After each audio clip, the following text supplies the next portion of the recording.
Bonjour, bienvenue sur Paperworld, je suis ravi comme toujours de vous accueillir sur cette chaîne.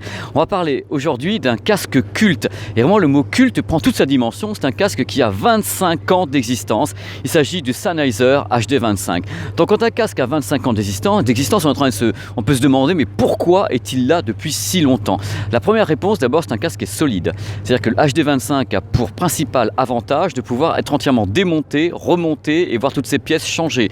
Vous avez le câble qui déconne, hop, vous achetez un autre câble, vous le réinstallez. Vous avez l'oreillette qui part en vrille, vous la changez. Vous avez l'écouteur qui part en vrille, vous le changez aussi. Il est entièrement modulaire et en plus entièrement solide. En plus, on peut bouger le haut, le bas. Donc les DJ peuvent l'utiliser d'une façon très très claire, ainsi que tous les preneurs de son, au mastering.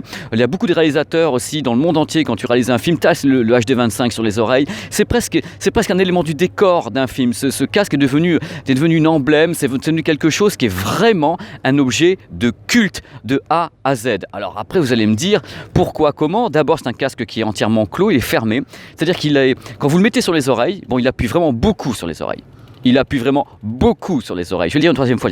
Il appuie vraiment beaucoup sur les oreilles. C'est quand vous mettez le casque, si vous avez par exemple des lunettes, vous avez la branche de la lunette qui est littéralement imprimée sur votre crâne parce que le HD25, lui, il appuie quand même malade. Donc une fois qu'il a appuyé, vous êtes bien dedans, c'est confortable, il est moelleux, molletonneux, cotonneux même sur l'oreille, comme ça c'est mignon.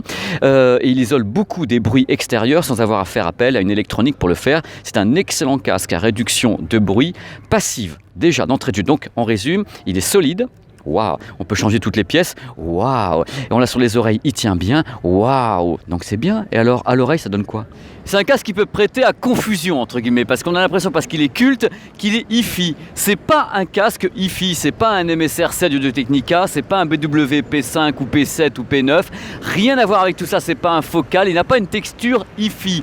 Mais par contre, la première fois que j'ai mis ce casque sur les oreilles, il y a donc maintenant, oh là là, 25 ans, j'ai mis ce casque sur les oreilles, je me suis dit mais c'est incroyablement analytique, c'est-à-dire que ce casque analyse tout ce qui se passe. C'est pour ça qu'on l'utilise en mastering, qu'on l'utilise également dans la prise de son, c'est qu'il analyse vachement tous les types de signaux. Il a une large bande passante, il a une dynamique absolument incroyable, donc il en met vraiment plein les oreilles, on sent qu'il pousse, et la dynamique, on a l'impression que c'est infernal. Quand on le plaque, on n'entend plus qu'à l'extérieur, donc la dynamique est encore sublimée par le fait qu'il est entièrement clos et que ça tabasse à l'intérieur.